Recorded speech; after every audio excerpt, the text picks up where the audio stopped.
us some examples of how you've acted kindly? Why me? Listen, my life is a series of blunders too, you know. I've acted angry and egotistical so many times, and I've learned to try to see that and try to catch that. Kindness takes many forms in the way of. Certainly, when you make a movie, it's an act of collective kindness. You have to get hundreds of people together to agree to work at a certain time and place in a certain country, and they got to show up. And it's not just paying them, but it's also having an attitude on the set where people want to go to work, are happy to go to work, and they enjoy being in collaboration with each other. That whole thing is like an army coming together to create an idea. And I've always felt in the movies that I make, and I think Lee was on the set for a long time on Heaven and Earth, you know, if I really can't tolerate, for example, the actor or the technician who thinks he's more important than the idea. I think we all are subservient to this one collective idea that we're making this movie. We have to agree on that. Once you get the egos, especially movie star egos involved, it really distracts deeply from the need to make this one idea work. So, I mean, as an act of kindness, that's a real stretch because you have so many problems every day on a movie set. As you do it in a battle, when things are coming up, you're always, as I said earlier, meeting your edge. But overcoming it with a feeling of we're doing a good thing is a form of kindness. Of course, it takes so many other forms in your family life. That's the hardest of all, I think, to be kind to your family. Jesus. I think you all know about that. And I think our worst battles are often inside the family. Divorces, children hating their parents and vice versa, and all those conflicts. Yeah, I think children, a lot of parents in the world should sell their children. Don't kid yourselves, or want to. I think kindness is a very tough and challenging, as I said earlier, not easy. A smile is the beginning, but true kindness is an act of tremendous willpower.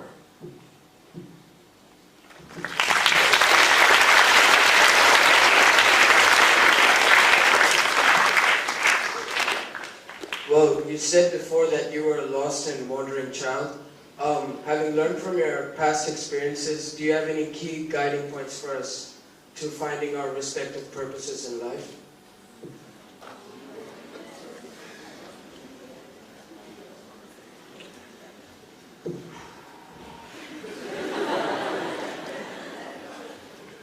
I would say, my gosh, that's everyone has to go their own path, you know. And I think we learn from each other, and what can I tell you? I can tell you, I suppose, some cliches and banalities about test yourself, question yourself, question authority. Certainly, you should always question authority. Think for yourself. Please think freely. Think freely about religion, history, what your teachers tell you. That's not to say to be rude or have a fight, but just to question and question authority. That's what I did. And I got myself into a lot of trouble. America, when I grew up, was very conformist, extremely conformist. The man of the 1950s, my father's generation, World War II generation, was a silent man. And they talked this nonsense about the greatest generation. I didn't see that. I didn't see that. I saw the silent generation. Conformist, scared, horrified by communism, into a major Cold War. McCarthy was rampant. Eisenhower was scared of McCarthy. I mean, it was just awful, the 1950s. The silent man to grow up. And then that same generation, whatever they write about, the greatest generation, that's the same generation that sent us to Vietnam. I went there. This is all my guys I met over there were World War II veterans, and they were arrogant bastards. They didn't know how to fight the enemy. They didn't know what they were doing there. They were lost in their World War II mythology. So, you know, I've grown up, and that made me start the process of questioning, because up until that point, I was very conformist. Very conformist. My father was, I loved my father, but I really did. But he was a good man, solid, intellectual, smart. But he hoed the party line. It was Republican, it was Eisenhower, the nuclear bomb, didn't think about the consequences of death or war, and he had been in war. He didn't, to him, Vietnam was a police action. He missed the point. Because Vietnam was a smaller war than the war he fought. So, you know, you have to question everything after a certain point, but you have to find your way. I mean, it's give and take. It's give and take. You know, you can be Gandhi too. You can go and say, I'm smarter, I'm better off inside the bars than I am outside, because this place is a nut house, especially now with Wall Street behaving the way it is. Anyway, good luck.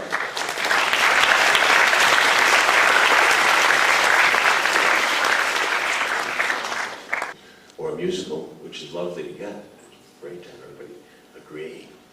So you go for the best you can, but don't look to be loved and popular. Otherwise, you're gonna end up selling out. If you're the kind of person who questions things.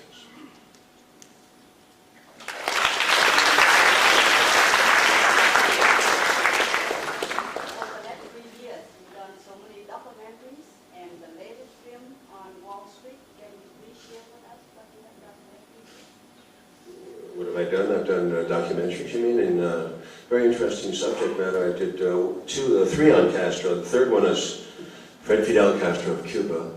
I just shot a third one in August of last year when he's 84 years old. I went to Cuba at his invitation, and we spent a few hours, and we filmed him, and I hope to get it out this year if I can get it past the American political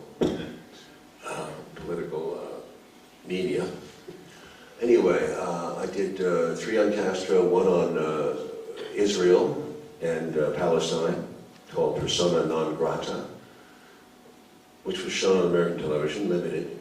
And I did 1 on Chavez, called South of the Border, where I interviewed 7 South American presidents from all over, from Brazil to Argentina, and they all said that Chavez was a positive and strong influence in the region, contrary to what the American media had said about him.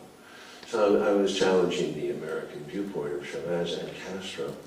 I also am working on a 10-part, 10-hour documentary called, for now, The Secret History of America, which is a bitch. It's archival. We have dug up research footage from all over the world. We have 2 historians working on it and originating these documents. This is all history that is factual, but it hasn't been presented in this way. It is a pattern, a new pattern of thinking. Again, it's going back to the thinking outside the box. So we're trying to make this thing, and it's the 3rd year we're working on it, and it's a real challenge. Wall Street is a 22 years later, we went back to Wall Street and we looked at it again, and we saw it got worse. But it's a hell of an interesting story nonetheless. It's exciting. And Michael Douglas, who you probably don't remember, was back as the older trader. Shia LaBeouf is a young trader. Josh Brolin is the middle-aged trader. So there's a three-generation piece here, which has it involves this whole meltdown of 2008, but more importantly, it involves about what's going to happen now.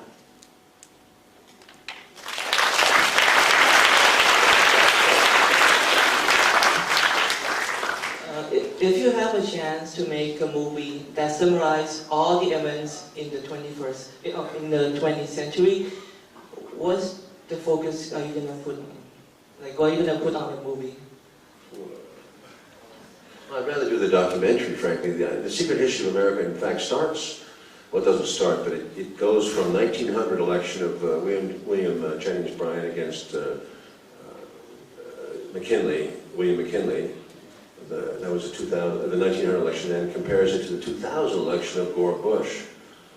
Not that the 1900 election was stolen, it was not. McKinley won.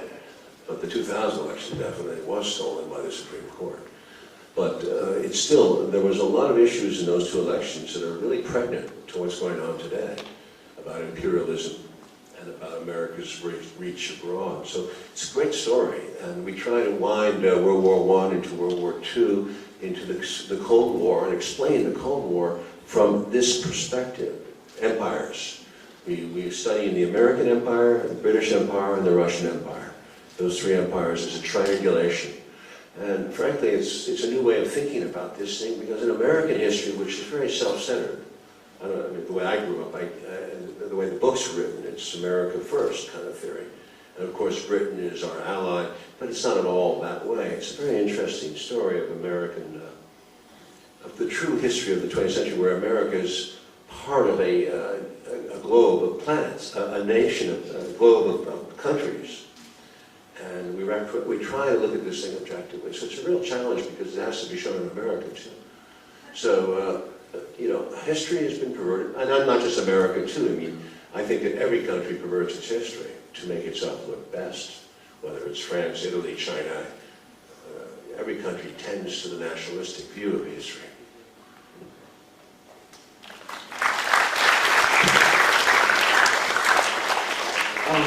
You touched briefly upon the failure of the right-wing free market theory, free market economics, and do you think a more liberal view of politics and economics in America is a way forward, or do you think it should be a bit more bipartisan?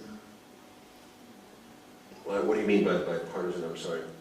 Do you think it should be a mix of right-wing and left-wing politics that is the way forward for the US and the world at large, or do you think it should be a bit more left-wing?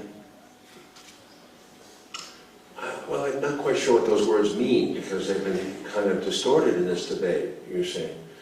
I mean, for example, where I was in South America, from 1980 to recently, they suffered greatly under the laissez-faire economics of Milton Friedman in Chile. And that model was used by the Americans to say, hey, this is a great success story. Free market did not work in Russia. It destroyed Russia. People went crazy. They were impoverished. There was all the gangsters took over, the mafia in Russia, and still do. But that's why Putin was popular, although Americans wouldn't know that, because he restored some kind of dignity and discipline to a system that was really breaking down into theft. Most people get screwed. You hear about the rich people, and the rich people in the 1980s and 90s had a great ride, and 2000s too. They were on the covers of magazines, gold was worshipped, money was worshipped. I've never seen in my business so much. I was in the film business, and film directors and writers and actors used to get some respect as the leading lights in these things. But all of a sudden, I was seeing the moguls were on every cover, and I realized that America was falling in love with money in a much more extreme way than I had experienced as a child. Money was always an American god, we know that, but there was a balance between God and money, and there was a I call it a spiritual quality in America, which I found diminished in the 80s, 90s. And my original Wall Street movie dealt with greed is good, if you remember. And now Gecko says, well, now it seems it's legal. But the truth is that we've gotten to a place where we lost sight of what the capitalism is for. Capitalism has to service society to work. And the reason that for so many years I think it did. My father used to argue, on paper, communism looks better. But in theory, capitalism works. In practice, capitalism works. And I think he was right. But communism was supposed to be the competitive model. So we existed. Capitalism existed inside the framework of a Cold War for 60-some years. And we had to make life better for our citizens in order to prove that we could make more refrigerators, more cars. Not necessarily that was the right goal, because people got carried away and they decided to have 2 cars and 2 refrigerators and 2 houses. That's another argument. But still, there was a competitive model. And apparently when communism disappeared as the enemy, replaced now by strange swirling bands of terrorists, so now we're into a war on terror, but they're not such a threat to our economic system. But what's happened is that the economics got completely unmoored. Free market triumphalism was announced, and the whole world had to go for it. Clinton sent these guys to Russia. There was a disaster what they did. And we put NATO back in Eastern Europe. I mean,